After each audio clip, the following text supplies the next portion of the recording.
వికారాబాద్ అనంతగిరి గుట్టను 1000 కోట్లతో అభివృద్ధి చేస్తామన్నారు స్పీకర్ గడ్డం ప్రసాద్ కుమార్. ఆధ్యాత్మిక కేంద్రంగా తీర్చిదిద్దేందుకు మేఘా సంస్థతో ఒప్పందం కుదుర్చుకున్నామని తెలిపారు. జయశంకర్ భూపాలపల్లి జిల్లా కొడవటంచ లక్ష్మీ నరసింహస్వామి ఆలయ అభివృద్ధికి 12 కోట్ల 15 లక్షలు కేటాయించామన్నారు. చిన్నజీయర్ స్వామి చేతుల మీదుగా కొడవటంచ ఆలయ పునఃప్రతిష్ఠ జరగడం సంతోషకరమన్నారు. మరిన్ని సౌకర్యాల కోసం 28 కోట్లు అదనంగా కేటాయిస్తామన్నారు స్పీకర్ గడ్డం ప్రసాద్ కుమార్. కొడవటంచ లక్ష్మీ నరసింహస్వామి దేవస్థానం మహిమాన్వితమైనది. వారి ఆశీస్సులు తీసుకోవడం నా అదృష్టంగా భావిస్తున్నాను. భగవంతుని ఆశీస్సులు అందరికీ లభించాలని, అందరూ సుఖశాంతాలు సంతోషాలతో జీవించాలని స్వామివారిని కోరుకుంటున్నాను. 900 సంవత్సరాల నుండి కోటవంచ లక్ష్మీ నరసింహస్వామి వారి భక్తులు కోరిన కోరికలు తీర్చే దేవునిగా ప్రసిద్ధి చెందడం సంతోషం.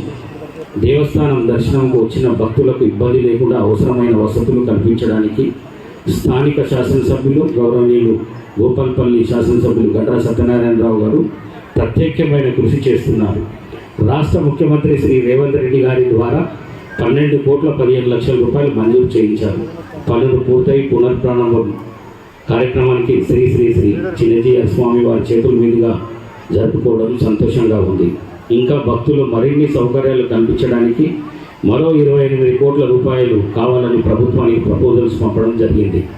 మరి ఆ ప్రపోజల్స్ విషయంలో కూడా నేను ఈ రాష్ట్రానికి స్పీకర్గా ఉన్నా తప్పకుండా గండ్ర సత్యనారాయణ గారికి నా మద్దతు ప్రకటిస్తూ ప్రభుత్వ పరంగా వచ్చే విధంగా సహకరిస్తానని తెలియజేస్తూ, మరి ఇంకా భక్తులు ప్రజలకు మంచి సేవ చేసే కార్యక్రమాలు భగవంతుని ఆశీస్సులు ఎప్పుడు ఉంటాయి.